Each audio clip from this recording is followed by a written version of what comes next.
Welcome to the Human Capital Innovations Podcast, your go-to source for personal, professional, and organizational growth and development.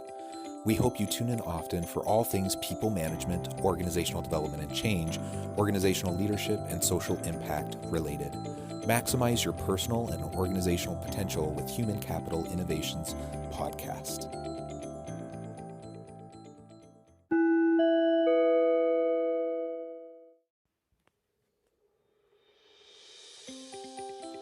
Welcome to the Human Capital Innovations Podcast.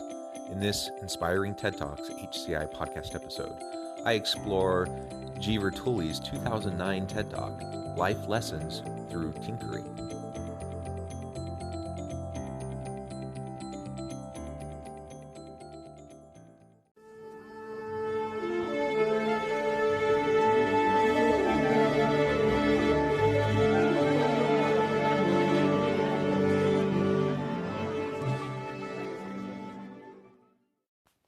Welcome back to the Human Capital Innovations Podcast. It's great to be with you again today for this inspiring TED Talks HCI podcast episode. Today I'll be exploring Gever Tulley's 2009 TED Talk, Life Lessons Through Tinkering. Gever Tulley uses engaging photos and footage to demonstrate the valuable lessons kids learn at his tinkering school. When given tools, materials, and guidance, these young imaginations run wild and creative problem solving takes over to build unique boats, bridges, and even a roller coaster. I'm really excited to explore this episode with you today, and I would really encourage you to actually check out the video because there are some really great visuals that go along with his presentation. I think there's a lot of application of the lessons he's teaching in the workplace as we try to have more creative problem-solving approaches within our teams and within our organizations. Thanks for joining me, and I'll catch you on the flip side of this first clip.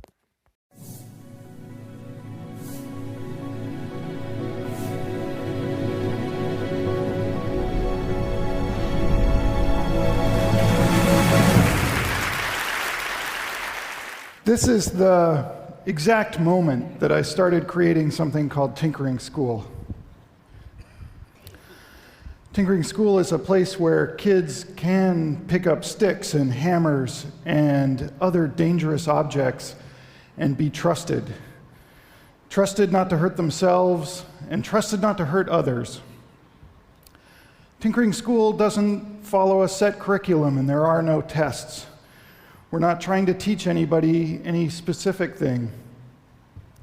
When the kids arrive, they're confronted with lots of stuff. Wood and nails and rope and wheels and lots of tools, real tools. It's a 6-day immersive experience for the kids. And within that context, we can offer the kids time, something that seems in short supply in their overscheduled lives. Our goal is to ensure that they leave with a better sense of how to make things than when they arrived, and the deep internal realization that you can figure things out by fooling around. Nothing ever turns out as planned, ever. And the kids soon learn that all projects go awry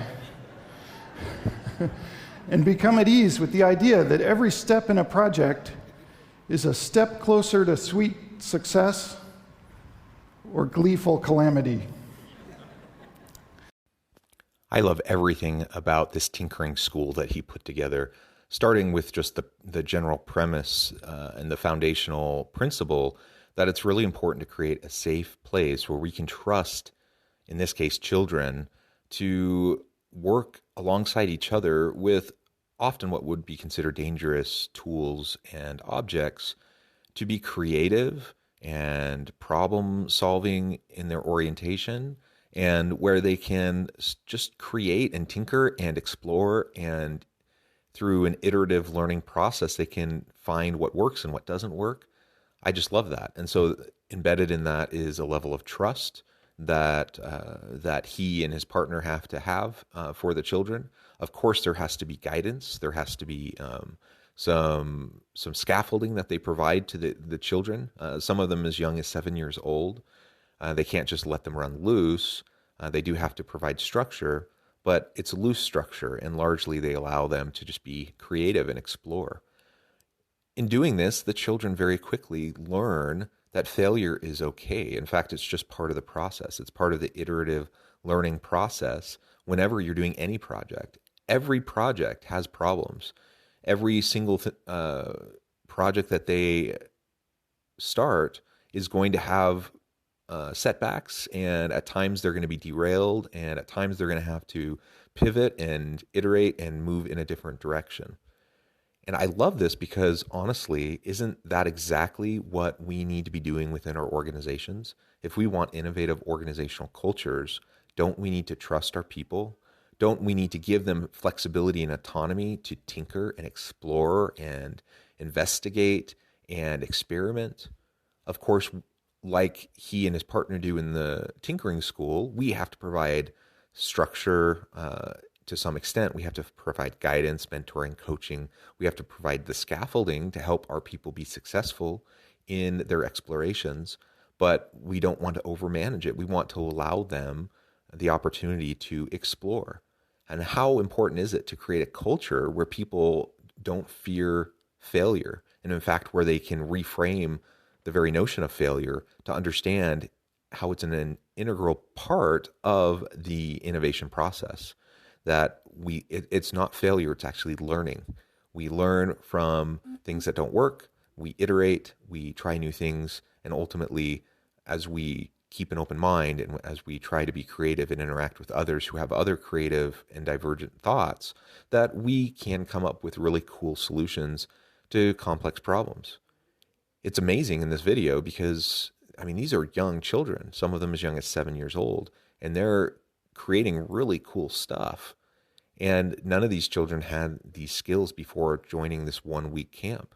Imagine with children, if you can accomplish this, imagine what you can do with highly skilled, very capable, educated, experienced people within your teams and within your organization, when you can just create a safe space for them to explore, to innovate, and to try and test things out.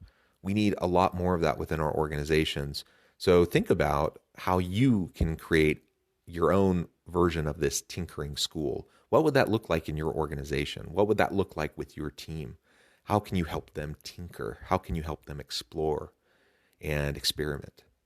I think if we can crack that nut, if we can create that kind of an environment, there's no telling what we can accomplish within our teams.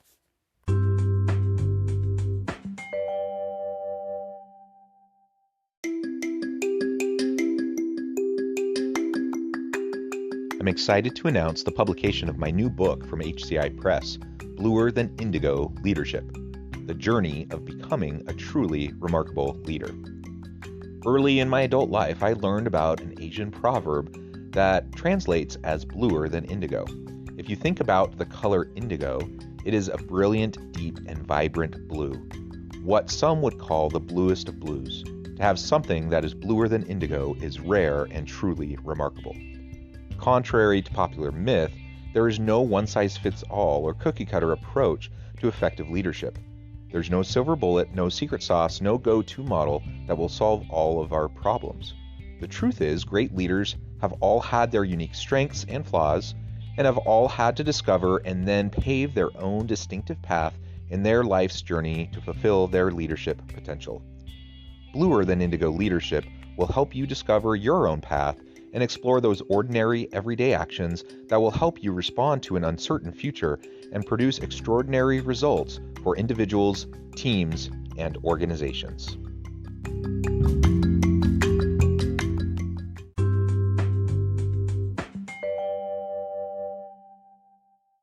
We start from doodles and sketches, and sometimes we make real plans, and sometimes we just start building.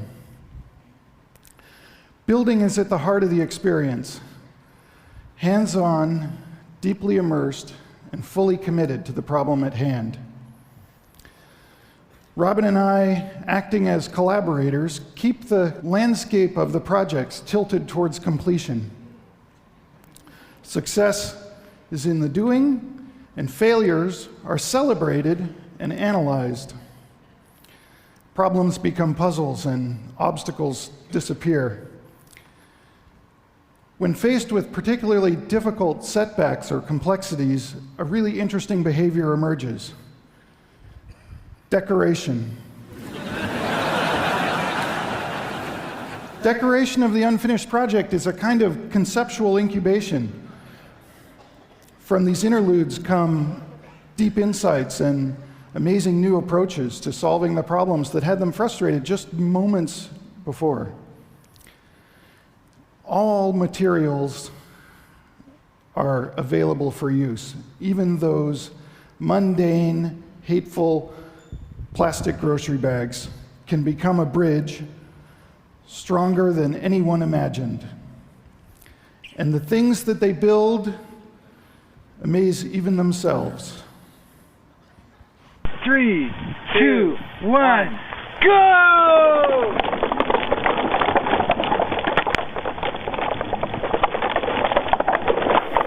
A roller coaster built by 7-year-olds.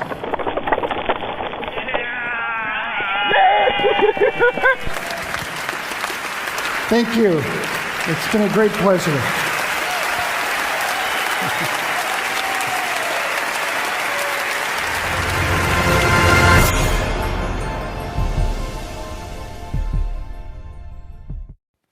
Again, in this second half of his brief TED Talk, he's laying out really their approach and set aside the notion of this tinkering school for children, this 1-week camp, this immersive camp, and think about everything he's saying in relation to an organizational setting. It could be any business. It could be any organization. Think about your own organization, your own team.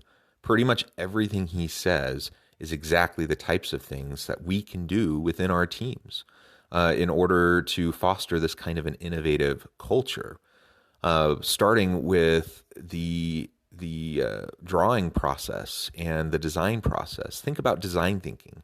Think about how your team interacts with each other as they're going through those initial stages of coming up with new ideas and the conceptual portion of projects. From there, at times they start to actually put together plans for building whatever the project might be, but sometimes they just jump right in. They just get going with it. And they just start tinkering and they just start trying to figure things out, recognizing that, it's a complex problem. They don't have any elegant, sleek solution to it. If it was easy, other people would have come up with a solution already. And so they just start experimenting and testing things out. Through that process, they realize very quickly that failure is not actually a problem. It's reframed as learning. It's reframed and celebrated as an opportunity to grow, to gain important feedback and insight as to what didn't work and perhaps what might work the next time. That's exactly what we need to try to do in our teams. And as he continues on in this clip, he just provides more and more examples of the types of activities that we can do within our teams. And even when a project gets stalled, he talks then about the conceptual incubation that can happen just when you're decorating. So you have this project that these kids are working on. It's not working out the way they had hoped. They get frustrated. Even pivoting, there's not really going to be a way to quote unquote salvage the project, at least with the original intention. And so they just start creatively decorating whatever the project is that they've been working on. And lo and behold, when they start doing that, it incubates further thought and more creative thinking, and the contextual and conceptual process of going through that decorating activity actually often has allowed them to come up with new ways that they can utilize that project, perhaps in completely different ways than they'd originally intended. When we look at innovation within organizations, isn't that how it often works? We have an objective from the very beginning. We start to move towards it. It's complex. We try and do different things. And ultimately, it's not really working out the way we'd hoped. Sometimes we just scrap it. We just put those things aside. But other times, we come up with new products, new solutions that were never part of our initial objective, never the original intention, simply because of what we learn by going through the process. We could go on and on and on in analyzing this brief video, but ultimately, I think it's just so inspiring to see how he does this so effectively with young children. I know that we can do this within our teams at work as well, but we have to help people get out of their own way, out of their own heads, where they fear failure, where they fear looking stupid. Rather than continually learning and having that kind of a growth mindset, they want to minimize failure. They want to minimize the times that things don't work out because they want to look good in front of their boss. Well, you're their boss. Make sure that they feel safe, that they feel heard, that they have an opportunity to contribute, and that they understand that iterative learning is part of the innovative process. I just love this video. I think it's a very simple approach to looking at some really complex challenges of creating a safe and dynamic, innovative work culture. But I know that that's something we all want. We want to be able to provide the latest, the greatest products, services, customer experience. And we can only do that as we create an environment where people can tinker, where they can experiment. And ultimately, I hope we can all strive to do that more within our organizations and within our teams. Thank you for joining me for this episode of the Human Capital Innovations Podcast. As always, I hope you stay healthy and safe, that you can find meaning and purpose at work each and every day, and I hope you have a great week.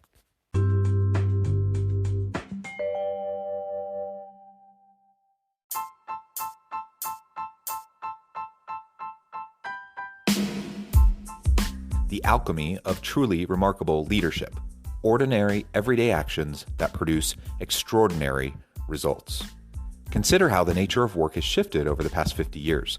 With increased globalization, rapid technological advancement, and the shift in economic composition, the average job of today looks very different than the average job of 50 years ago. What will the jobs and organizations of tomorrow look like? Moreover, what does this all mean for organizational leaders? What are the core competencies and capabilities of organizations and their leadership that are prepared for continued disruption and geopolitical and socioeconomic shifts? Regardless of what the future holds, increasingly, leaders need to be socially minded, data-driven, decisive, champions of talent, and disruptors of the traditional notions of leadership, teams, organizations, and work. The alchemy of truly remarkable leadership will help you to explore your own leadership competencies and capabilities and consider ways to apply and implement them into your workplace and personal life.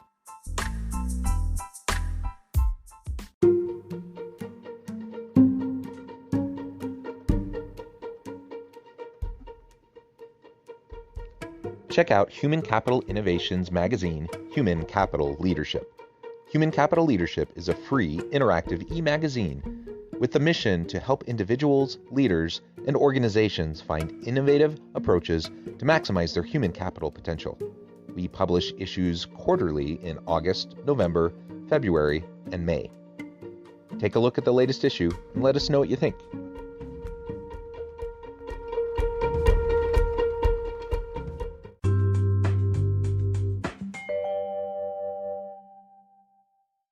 Thanks again for joining us for this episode of the Human Capital Innovations Podcast. I hope you stay healthy and safe and that you have a great week.